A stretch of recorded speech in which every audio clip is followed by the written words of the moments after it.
What's up guys, TechLab here. Now in today's video I'm going to be taking you through a little project that I've been working on. I've built myself an Intel powered games console, mostly because I actually can and a little bit because Intel hasn't, and that's a real shame because they've got some real potential in this kind of part of the market, but they don't seem to be actually adopting anything like that.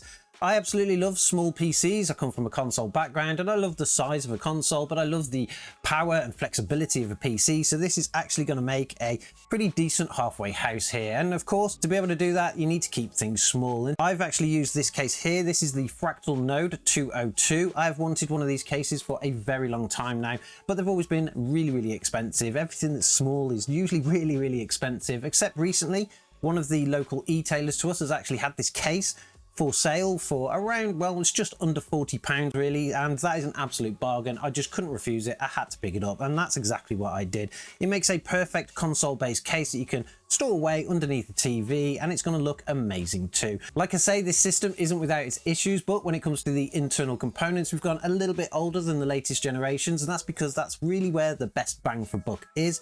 For the platform, we've gone for an LGA 1700. You can get some pretty decent parts on that platform, and you can mix between DDR4, DDR5, so you can actually kind of really make something that's your own, and you can keep costs down by going for a little bit older on things, particularly going something like 12th gen, which is exactly what we've done. For the CPU, we've gone for the i7 12700K. Now that's a very warm CPU, but it is still more than powerful enough to play games with, and it offers a lot more performance than any games console out there. For the RAM, we've gone for 32GB of Crucial Pro RAM. Now, that's not the fastest RAM in the world, but in 2 sticks of 16GB, it gives us plenty of RAM. It's fast enough for a games console, particularly when this system is just purely playing video games. And of course, it also comes with heat sinks, which is really important to keep the temperatures down inside the system.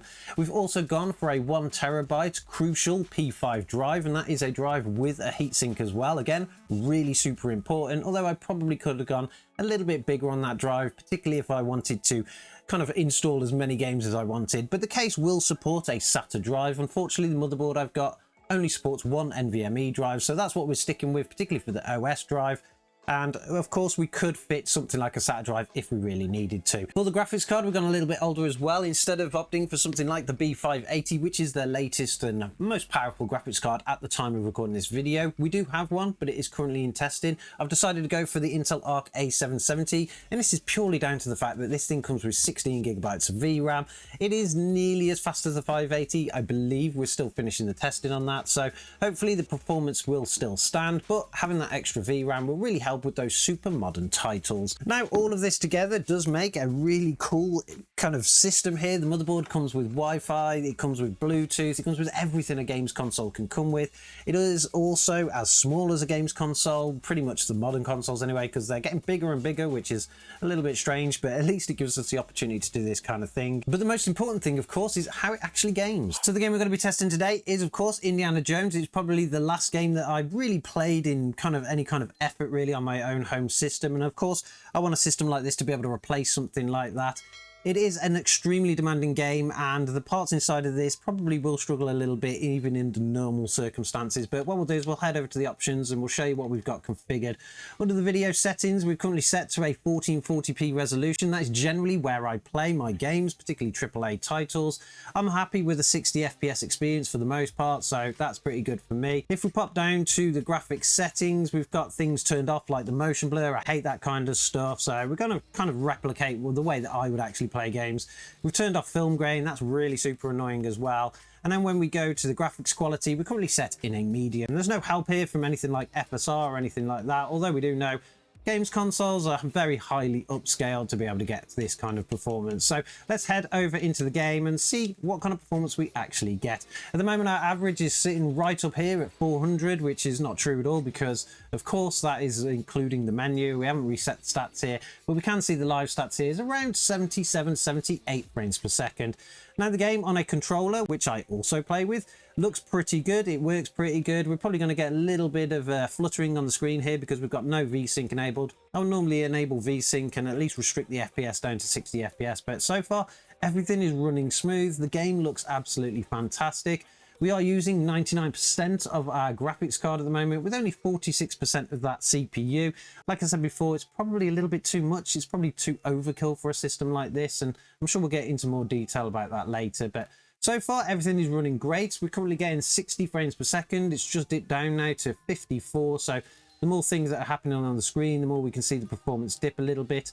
We are getting some issues here, and those with a keen eye may have actually already spotted it. But again, we'll go through that in a bit. But so far, everything is working fine. If we did limit the frames per second on here, we could actually probably get around 60 FPS on average. But of course, the average is still up there at 300. So I can't reset that at the moment because we don't have a keyboard attached to the system. But what we'll do is we'll run around a little bit and see how the performance goes. As we keep moving through the game and getting a little bit more detailed here, there's lots more characters on the screen. We can see that we are holding out at around 63 frames per second on our continuous, which is more than playable in my perspective. I play games at this kind of performance and it keeps me happy, particularly with AAA titles and a controller. So far this game is looking pretty good. We've got a few little jump ups here on our frame time, which is not great, and we are reasonably high up into the 18. But the thing that is with this system really is that it's not as stable as I would like it to be. And the reason for that is probably down to temperatures. As we can see, the GPU at the moment is running at around 89 degrees.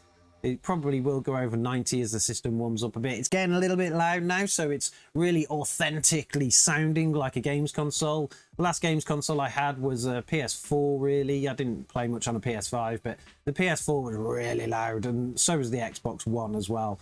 You kind of get used to it once it's in your cabinet and stuff like that. You don't expect it from a PC, but I can actually feel the system getting really warm, particularly over the graphics card now.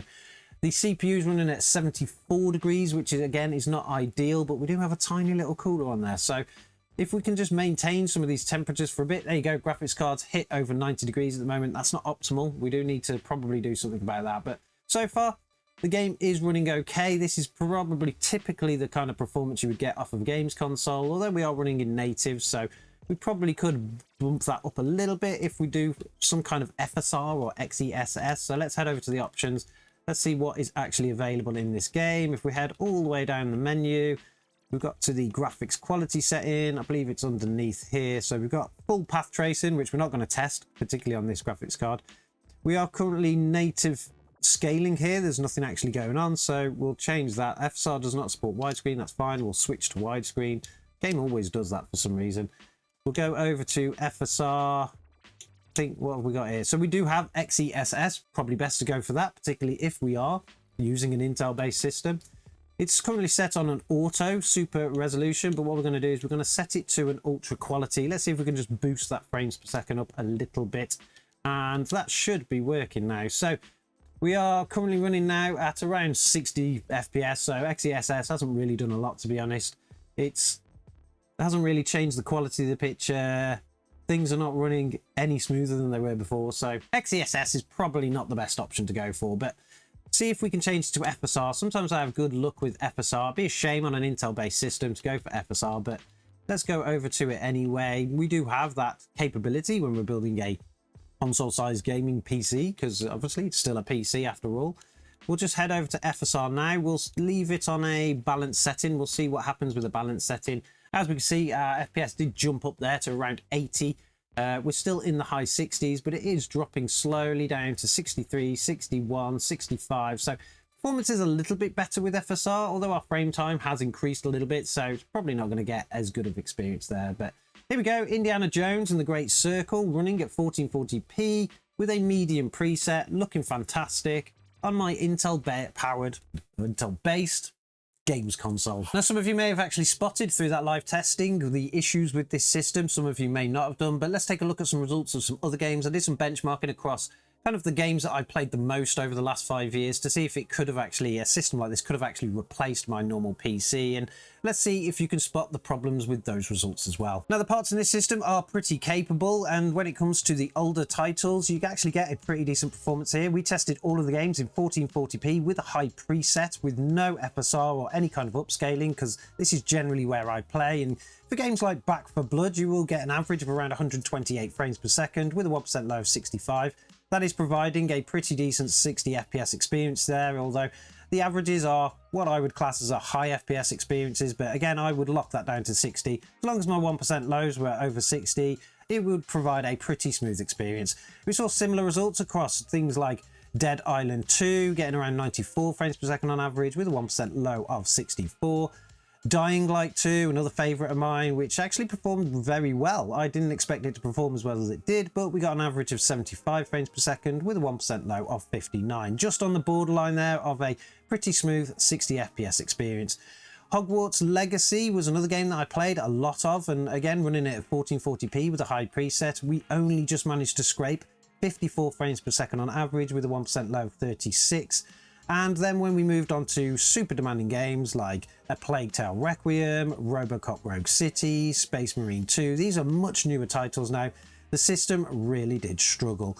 The only saving grace here was The Last of Us Part 1, where running the game in 1440p with a high preset, we did manage to get an average of 45 frames per second, but that terrible 1% low of 27 kind of really took away from the gameplay itself. Which brings us to the issues of this system. The problem with this system is heat. We know that consoles generally do suffer from heat-related problems, but when it comes to a PC, they really do struggle. And that's because in most of our testing, particularly things like Hogwarts Legacy and stuff like that, the CPU was hitting nearly 100 degrees in some of the areas. So for super CPU demanding games, this CPU cooler, even though we use the small tiny Noctua L9, does say that it does support the CPU, but not for anything when it's boosting or overclocking or anything like that. So when it really does get under pressure, it just completely falls over. And like I say, we saw about 100 degrees in some of those games. So that, of course, is making the CPU throttle. We also saw the same problem with the graphics card. Very often it would suddenly throttle from 2400 megahertz all the way down to 1900 megahertz. And you could see the actual problems with the performance and the metrics when that actually happened. So that actually destroyed all of our averages. The system will play games perfectly fine. It will play the games that I generally play, but it does suffer when it comes to things like those super new titles, particularly when they're CPU demanding ones. So going forward, I think we do need to do some kind of improvements on this system. We're not going to do that in this video. We're probably going to do another one on that, and we're going to see if we can actually fix those issues. There's probably lots of things we can do about it, so stick around if you want to watch that. Make sure you subscribe to the channel, and we'll definitely check out what we need to do to kind of bring this system into line. Let me know in the comments below what you think of my little Intel powered games console. Should Intel actually build something like this? I'm sure they could do a much better job than me, because they can literally manufacture this stuff. And I'm sure, as always, I'll catch you guys in the next one.